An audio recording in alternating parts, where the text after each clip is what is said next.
Welcome to Train Signal. I'm Chris Bryant, CCIE number 12933, and this is video 16, BGP Part 4. And we're coming down the home stretch with BGP. We've really gone over a tremendous amount of theory and operation in this course. You've done a great job with it. And now we're going to not really tie up a few loose ends, but kind of give you a preview of some of the even more advanced scenarios you'll be looking at down the road and some information you need for the BSCI exam. And we're going to start that with a quick discussion of three logical groupings: peer groups, confederations, and communities. And two of them are groupings of routers. Another is more of a grouping of routes. We'll take a quick look at all three of those. And then we're going to talk about using loopbacks for the TCP connections. This is a Cisco recommendation for IBGP neighbors, and there's a quick command to make this happen. You'll see what that is and learn what the default for that is. Then we're going to get into more of a theoretical discussion than anything else about your internet connections in BGP, connections between your router and the internet service provider. We're going to talk about redistribution for a few minutes, BGP message types, and you're going to get an introduction to regular expressions. And I'm going to warn you right ahead of time, when you first see regular expressions, they may be very confusing to you. And they were to me. I've been there. I know exactly how you feel when you look at these, because they're almost impossible to learn just by looking at the symbols. You really have to apply them. We're going to look at some basic applications, and that's as far as you're going to need to go for the BSCI exam. What you'll have to do is get some more practice with them down the road when you're studying maybe for your IE routing and switching. Again, the regular expressions you see on the BSCI exam are not going to be complex if you see them at all. And finally, we're going to talk about a poorly documented BGP phenomenon that can drive you a little nuts if you don't know it's there. And it's called third-party next hop. And to start our discussion then, let's take a look at peer groupings and why we would do this to begin with. And peer groups help to lower the impact of routing on the router's resources, a theme that we've come back to throughout this course. And they also serve to lower the amount of actual configuration needed to establish peer relationships with multiple BGP neighbors. It sounds like less typing to me. That's what we mean when we say all that. And it is a bit of a more scalable solution for ASs where you may be adding a lot of routers in the future that are going to have similar characteristics. And we're just going to look at a quick example here. We could have a scenario like this, where router 1 is going to have a peering with 2, 3, and 5, and perhaps have some kind of route policy apply to those as well. We're going to talk about some policy routing in a future video, but I'm going to show you how to apply it a little early so you can see that we can do this with 3 routers in one statement instead of 3. So let's take a look at what a sample configuration would look like as far as a peer group. And we're going to take a look. We just did a show IP protocol. Let's make sure that is accurate. BGP 13. We're going to take that off. So I'm not sure you've seen me take a BGP configuration off. And that's all you do, and that's how you do it. And we're going to do an AS1235 here. We'll put in no sync. And again, that neighbor command, it's got a lot of options. Well, this one's only got 2. It's farther down that we're going to see all the options. Here we've only got 2. We've got neighbor address and neighbor tag. And we've been using neighbor address since we started with BGP, but now we're going to use the tag. And what we mean by that, it's just the name of the peer group that we're going to create. And we'll call it AS1235 group. That is the statement that actually creates the peer group. And let's say that all members of the peer group are going to be in AS1235. We could do an up arrow right there. And put in remote AS1235. So far, so good. Now we've got a route map or policy rather, called AS1235 policy that we would like to apply to all outbound updates going to all members that we put in this group. So we're going to up arrow again. And what we'll actually put here is route map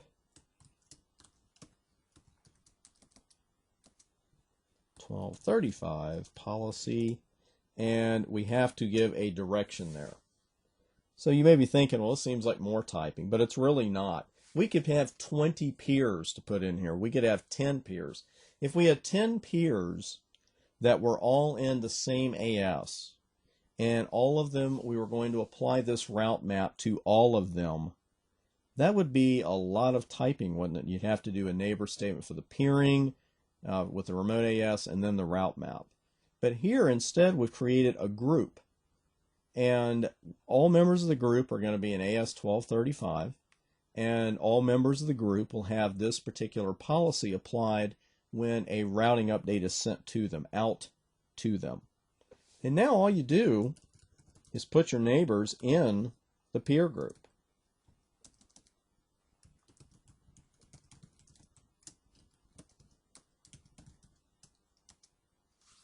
And that's all there is to it. I'll just go ahead and put 3 and 4 in here just for fun. And like I said, you may think, well, this is a lot of typing. But what you're going to see in this section are features that when you are dealing with a large BGP rollout, which most BGP is not a lot of small BGP out there. It's not something you put on the local area network. You will be thankful for this particular feature, because you may think, well, with 3 routers or 4 routers, it wasn't that big a deal. But it'll be a big deal when you have 30 routers or 40 routers or 50 routers. So again, we created the peer group with the neighbor command, actually, a little odd there. We then configured the peer group that all members in it would be in AS 1235, and we then configured that all members of that peer group would have the policy, AS 1235 policy, applied to any updates that are going out from router 1. And now, I mentioned it being scalable. Now, as you add peers to AS 1235 that need to peer with router 1, you only need to type one line, and that's the neighbor command followed by the IP address of the neighbor used for the peer relationship, and then the name of the peer group. And finally, a good little tidbit to keep in mind is that peer group names are locally significant. So there is no problem with reusing a peer group name throughout the network. It's just like a DLC. The other routers are never going to see it. They don't even know that you're doing it. It's transparent as far as they're concerned. Now, another logical grouping, a larger scale logical grouping, is a BGP confederation. And this is a logical grouping of autonomous systems that appear to outside BGP speakers as a single and separate AS. Let's kind of emphasize that. It's a single and separate autonomous system. The internal AS numbers, as you're going to see in just a moment, are not known to any BGP speaker outside the Confederation. And using BGP confederations also limits the number of IBGP peer connections because a full mesh is not going to be needed. Let's call up a confederation here. Go through these. And there we are. Obviously, this is a much larger network than what we've dealt with, and we're starting to get to the size of what a BGP deployment would actually be like. And we are not going to configure this on the pods, because my pods do not have 8 different routers in them. But it's the concepts you really need to get down here. And I'm going to show you what the configuration would look like on router 1. We have 3 ASs that are under our control, say 123, 7, and 671. And for whatever reason, we don't want the outside routers to see what AS numbers we're using. It's a little like NAT, really. When you NAT, then you've got your inside private addresses, and you don't want anyone on the outside to see what you're using, and when you use NAT, they never do. It's similar to NAT just in that regard. We could be using private AS numbers here, and I'll show you what the private AS numbers are later in this video. But we could be using those and just not be able to advertise them to other routers. But here we're using 123.7 and 671, and we don't want the routers outside this group to see the individual AS numbers. So we configure a confederation. Here I called it Confederation 321. We could have called it just about anything. And now, when router 9 creates a peering to router 1, the neighbor statement will refer to the remote AS 321, not 123. Router 9 doesn't even know AS 123 exists. And if in the future we configured other routers to have peerings to 1, 2, 3, 5, 6, or either one of the unnumbered routers I put in there, wouldn't matter. They would still have to refer to the remote AS of 321, because no outside router is going to see the AS numbers 123, 7, or 671. And this is a relatively simple command or configuration to set up. There are two commands involved. Good idea to know these and keep them straight. We went under the BGP AS 123 on router 1. And the first command is BGP Confederation Identifier. And, hey, the name is the recipe. It identifies the confederation number. This is the AS number that is seen by the outside routers. BGP Confederation Peers is the list of internal ASs, and that should actually be 671. Let's change that. We'll change that to 671 instead of 7, because you will not name your own autonomous system as a peer. Router 1 would say, okay, the peer ASs are 6 and 671, and you see router 1's got peerings to 5 and 6 in those ASs respectively. And that's it. That's all there is to a confederation. And again, the larger your BGP deployment gets, the more handy that becomes. And again, as a reminder, outside routers that would need to peer with routers inside the confederation, the neighbor statement would refer to the remote AS given to the confederation, in this case 321.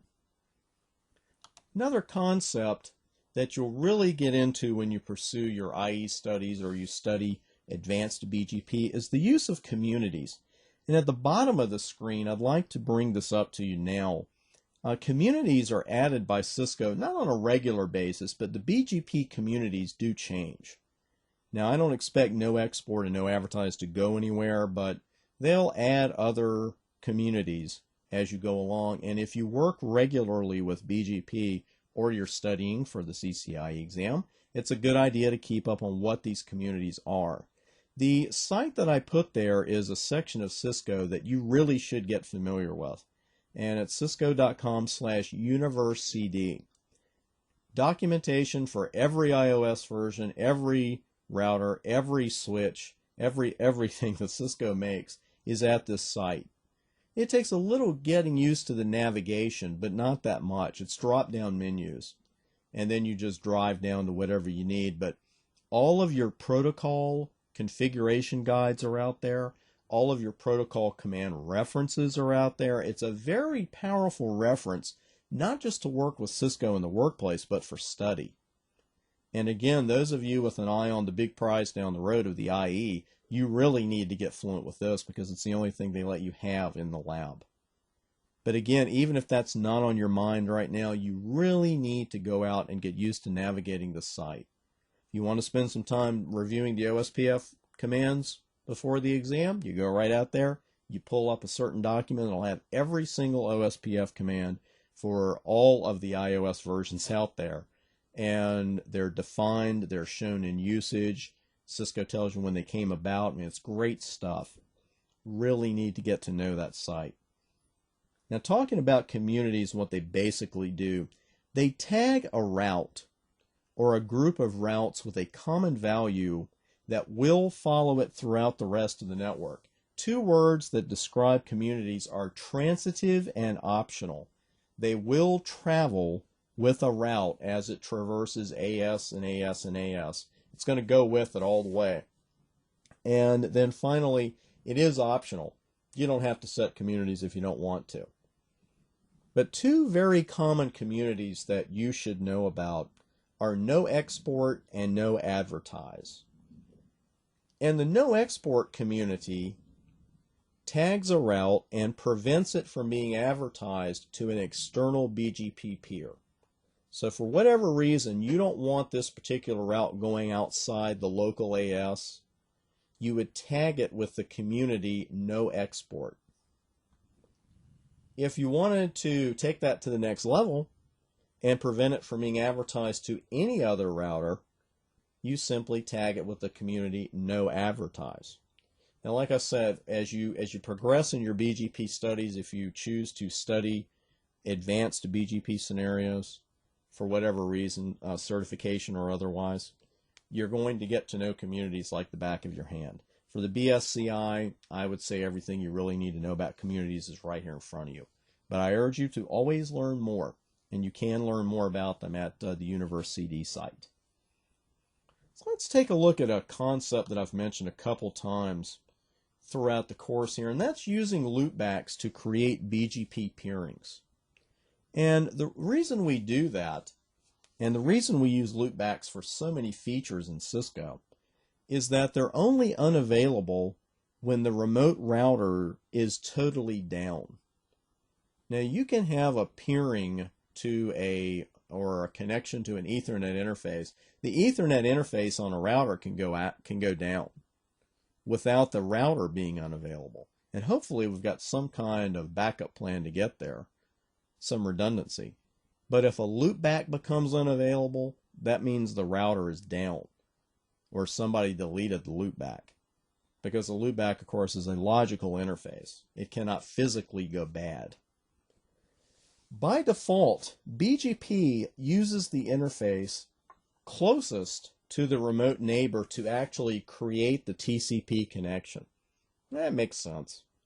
This interface is known as the best local address. That is a phrase Cisco likes to use for that. I don't see it a lot in non-Cisco documentation, but I'd be very familiar with that. It's the best local address. That's the interface closest to the remote neighbor, and that will be used to create the TCP connection. Now we can change that default, and Cisco does recommend that you change the IPGP peering to use the loopback interface. And to change it, you simply use the update source command. And generally, when you change whatever interface you're going to use to create the connection, you're changing it to the loopback interface. You can change it to almost anything. Let's call the router up, take a look at that. We'll take a look at the update source options. And we see we've got quite a few options there, but the one thing they have in common is that they are all interfaces. But generally, if you're going to the trouble of changing it, you're changing it to the loopback interface. So Cisco does recommend that you use a loopback interface, and I'll get rid of the address and put in interface. That you use a loopback interface for your peering with the update source command. The term multi-homing is thrown around BGP quite a bit, and all it refers to is a BGP configuration where multiple connections to the internet exist, which is great. We always want redundancy, and that's what multi-homing allows: load balancing and redundancy. From your internet service provider's point of view, there are three ways to handle sending routes to the BGP autonomous system. We could send default routes only. You could send default routes and some selected, more specific routes, or you could send all the routes in. Now, if the ISP sends only default routes into an autonomous system, the non-BGP speakers in that AS are naturally going to use the path with the best metric to reach any external destinations.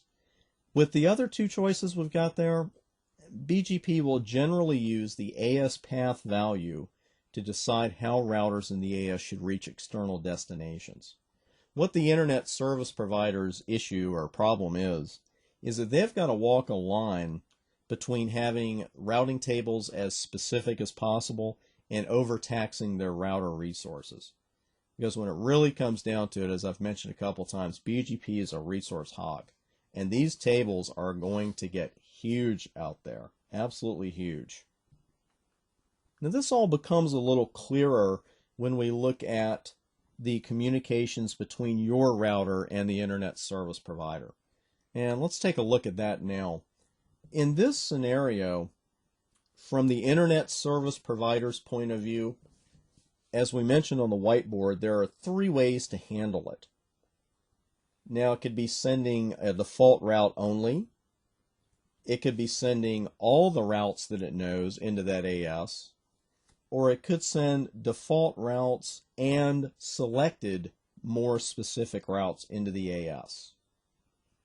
Now again, it does also depend on the capabilities of router 6 in this drawing, because having more than one connection to an ISP or having connections to multiple ISPs, which is what we have here, that's fantastic. We like that. It allows for load balancing, allows for redundancy, but it's tough on the router. And hopefully we've got the router resources here that we need, but that's not always the case. Sometimes we just have to work with what we've got. And if you've got a router here where the CPU and memory just aren't enough to handle a full BGP routing table, then you may want to just get default routes from your internet service providers. Because receiving only default routes, of course, you know what the routing table is going to look like, and it will cause the least stress on your router resources. Now, you could opt for that middle ground we talked about, but in the real world, you've either got a router here that can handle the load of specific routes or a router that can't. And in that case, we would have the ISP send it only default routes. So again, we talked about multi-homing. You know what that is now. And we talked about the 3 different ways that the ISP can handle sending routes into that autonomous system. And we know that if we only get default routes, it's a low resource usage. If we could get all the routes, that's great, but we better have the resources to handle it. IGP, BGP redistribution. Put a little double arrowhead there to indicate that I'm talking about 2-way redistribution. Do not do this without expert supervision or unless you are the expert yourself, and maybe not even then. And I'm only saying that half jokingly, because you can do serious damage to internet routing tables if you do this incorrectly, not to mention the damage that you can do to your network. And again, route redistribution doesn't have to be bidirectional. You can send routes one way and not have the 2 protocols exchange routes mutually. Now, there are 3 ways for us to get IGP routes into the BGP routing table. The first is the usage of the network command. The second is to redistribute static routes into BGP. And the third is to redistribute dynamically learned routes into BGP. Those are placed in the order of preference. And number 3 should be avoided at all costs. Cisco recommends you avoid it. I recommend you avoid it. And we have actually had internet service interruptions because someone somewhere in the world did OSPF BGP mutual redistribution and really messed things up. And it's easy to do.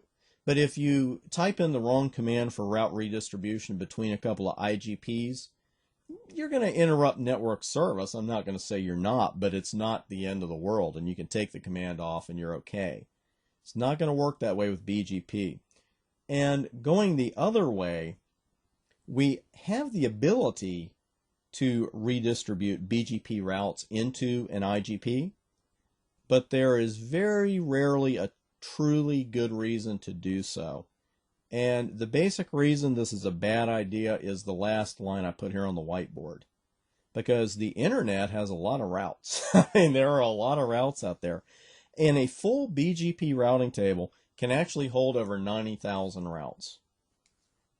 I don't think it's a good idea to redistribute 90,000 routes into your router's routing table, because it's not a good idea to put them in mine. So I would avoid that. There's very rarely a reason that you're going to have to do that. You could go your entire network administration, engineering, troubleshooting career and never have to do that. One more danger to avoid I'd like to mention to you is that routes that are learned via an IGP in one autonomous system should never be redistributed to other autonomous systems through BGP. Because if you do that, you are begging for a routing loop. I think that's worth putting on the whiteboard. I think that's a good thing for you to keep in mind. And we'll just go ahead and put it on another one here. When we talked about redistribution, everything else was on that particular whiteboard, but something else you want to avoid is that routes learned via an IGP in one AS should not be redistributed to other ASs via BGP. Don't do it. I know that's a lot of acronyms in one sentence, but you're used to that by now. Don't do it. Let's talk about the BGP message types. And we've talked about BGP states and, the theory behind it, and you've seen, idle and active and open. But these are the message types themselves. It's good stuff to know, particularly for your exam. Couldn't hurt. Open contains the hold time value and the BGP router ID. And this is sent between BGP peers once the connection is established. The keep alive is the keep alive. It's the heartbeat of a BGP peer connection. Update messages contain information about BG paths, including attributes. Notification is the message type that indicates an error. There's some kind of error, and it's going to terminate a peer connection. You'll see one of those if you configure a neighbor with the wrong AS number. You'll see a notification, and the peer connection never really gets started in that case. Route refresh is the one I really want you to pay attention to here because it's relatively new. And this one is used to request a total retransmission of a peer's BGP routing information without tearing the TCP connection down. When we've done clear IP BGP * soft, that is a route refresh. It's a soft reset. It is not actually going to tear the connection down. Finally, here they are. Or not quite finally. So we're going to talk about BGP third party next hop here shortly. These are the regular expressions. And in the bad old days of certification exams, you were pretty much expected to memorize this list, and that was it. And you had to do that, I believe, on the advanced routing exam when I got my CCNP. Fortunately, we're beyond that now, although it's a good idea to know what these mean. But they're kind of hard to really keep in mind until you start using them. And that's why I really recommend you get some hands-on experience with BGP in a lab environment. Work with the regular expressions, and the great thing is you're in a lab. Hey, screw up. You're not going to hurt anything if you miswrite a regular expression in a lab environment. Because they're a lot like binary and hex and subnetting. The first time you looked at that stuff, you might have thought, well, I don't know, this is kind of confusing. But if you learn the basics and then just gradually work your way into more complicated expressions, you'll be amazed what you can do. Now, why we use these in the first place, it's to define criteria that will be matched against an AS path value. And again, advanced usage of these is beyond the scope of the BSCI, so we're not going to look at, really advanced scenarios here. We're going to look at some basic ones. And that's good stuff to know for your CCNP. And the symbols you need to know for regular expressions are on the board.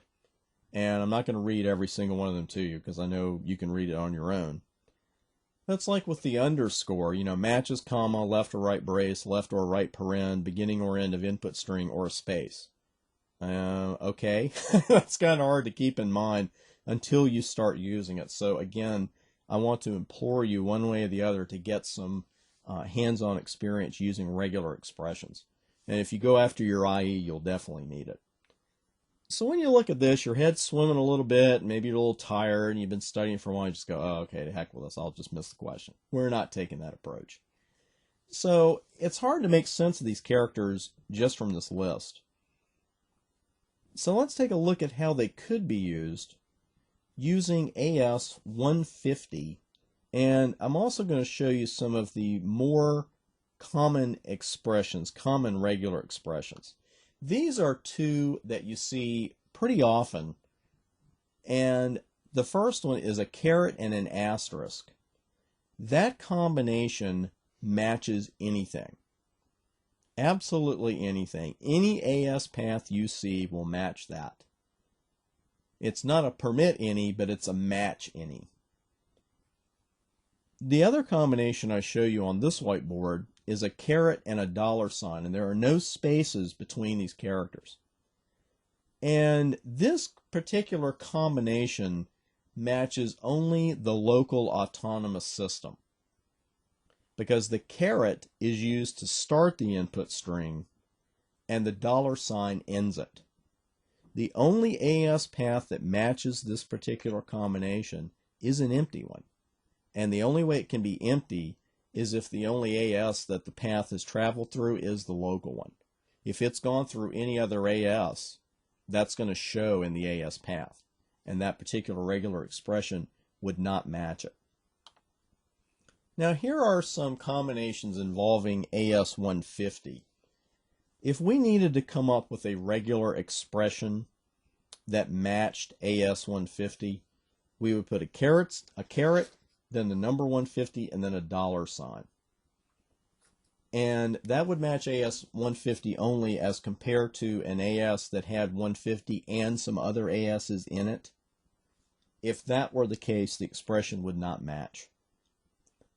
Now, a caret followed by 150 and then an underscore, that is going to match only an AS path where 150 is the most recent value, meaning that Autonomous System 150 was the most recent AS that the route passed through.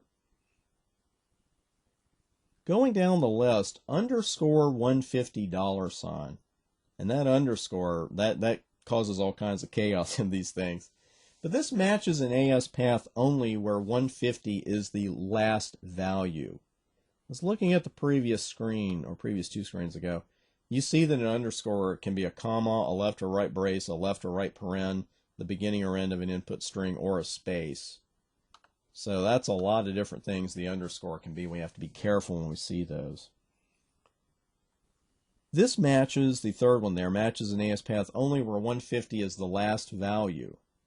The last value, meaning that this route originated in AS 150. Because when you're reading an AS path, when you run show IP BGP, and you see the AS path at the very end of that command, then you've got to read from right to left to see the path that the update took. Then finally, underscore 150 underscore means that it will match an AS path that contains 150 anywhere in there. And that includes an AS path with any autonomous system that had 150 as any part of the number. 2150, 1500, that kind of thing. I wouldn't worry too much about that last one because you're starting to get in the more advanced usage of it. But I'd be very comfortable with the two regular expressions that I showed you here. Those are good basic ones to start with. And again, the top two there, how to match a single AS, how to match an AS path only if 150 is the most recent value, and then again matching an AS path only where 150 is the last value, meaning it originated there. I'd be comfortable with those three and being able to read one of those. But again, do not panic, especially if you've watched a couple of these BGP videos back to back. If you see these on the BSCI exam at all, they're going to be relatively simple regular expressions. But again, this is one of those situations where the only way to really get good with this is to get your hands on a home lab setup or rent some rack time and just set up a couple of different ASs, set up some routes with a network command, and just start playing with regular expressions and writing route maps that match them. Finally, those private AS numbers that I mentioned. The AS numbers 64512 through 65535 are private autonomous system numbers. They should not be advertised to external networks. This is a good usage for a confederation. The earlier example we looked at where we had 3 internal autonomous systems and we did not want to advertise those out to router 9. If you're using all private AS numbers there, you've got to use a confederation because you can't send those ASs out to external networks. So a confederation would be a great way to hide those private AS numbers. And finally, we're going to look at a BGP phenomenon known as third-party next hop. And now that you've completed these 4 videos, and it's a long section of the course for BGP, so thanks for hanging in there. And we've gotten all those rules down about the next hops and when the next hop IP address changes and when it doesn't. And like I said, every once in a while, you're going to see a result out there in production and in a home lab that is really going to surprise you. And the best learning you do is when you see something that just doesn't make sense to you and you check your configurations and you're fine, and then you have to start troubleshooting it, because that is why I'm always talking about running debugs, especially when it comes to IGPs. And that's why I'm always saying you've got to dig in and troubleshoot it like you can't get any other help, because you're always amazed at what you can do when you have to. And that includes internet research, and includes digging, because learning Cisco technologies, especially once you get to the CCNP level and beyond, it's not a passive activity. You've really got to go at it. And this is something I was actually introduced to in the field. I did not know this existed. It's been a while, but I don't see it in many of the books, but I would not be surprised to see Cisco throw you a curveball and ask you a question regarding this. And let's check the scenario out. We've got routers 1, 2, and 3 here connected to an Ethernet segment. This is network 10110, by the way, again using the router numbers as the last octet. Router 1 is an AS 1500 and has an eBGP peering to router 2, which is an AS 2000. Router 2 has an IBGP peering as well to router 3. They're both in AS 2000, and the single network that we are advertising right now is router 3's loopback. So I've got a very basic configuration here, and you could definitely see something like this in the real world. So we're going to take a look at the routing tables here. First on router 3, and just a little bit of a reminder that when the route is locally originated, we can see 2 things in the table immediately. It's got a next hop of all zeros, and it's got a weight of 32,768. Both of those factors indicate a locally originated route. So everything so far is just fine. Let's go up to router 2, following along the path like we've done earlier. We're going from 3 over to 2. Let's take a look at router 2's routing table, or BGP table, and see what we see. Okay, so again, the route is perfectly valid. It's got the asterisk and the arrowhead, so we're all set there.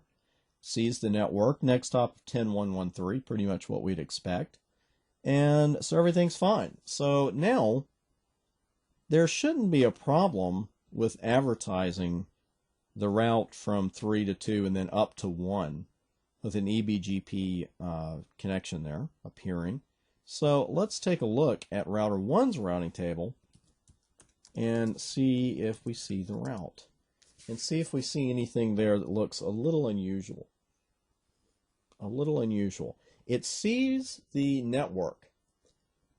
And we have the asterisk and the arrowhead. And we're ready to go. It's a valid best route. But what's going on with that next hop IP address? And this is an eBGP peering. So we would expect that the next hop here would be 10.1.1.2. which was router 2's interface. Let's run our favorite command. I'm going to say our favorite command because I know it's your favorite now too. And we see here the advertising router address 10.1.1.2. But why are we seeing a next hop of 10.1.1.3? This isn't the same rule we've been looking at earlier in the course regarding next hop IP addresses, because here we've got a route that's just been learned from an IBGP peer and it's being advertised to an external peer. Why is that address, that next hop IP address, router 3's address? It's because of a little known BGP phenomenon called third-party next hop. A BGP speaker is allowed to advertise the IP address of an internal peer as the next hop IP address if the external peer receiving the route has a subnet in common with the internal peer. And since R1 and R3 share a subnet, router 2 is allowed to send the IP address of the internal peer, and that should be 10.1.1.3, but it's going to send the address of the internal peer 10.1.1.3 as the next hop IP address.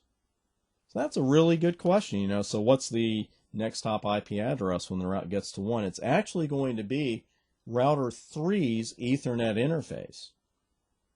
And the reason that happens, let's bring the drawing back up. It's not just an SRT, which is an acronym for stupid router trick. It's not just something dumb the router's doing on its own. There's actually a reason for this.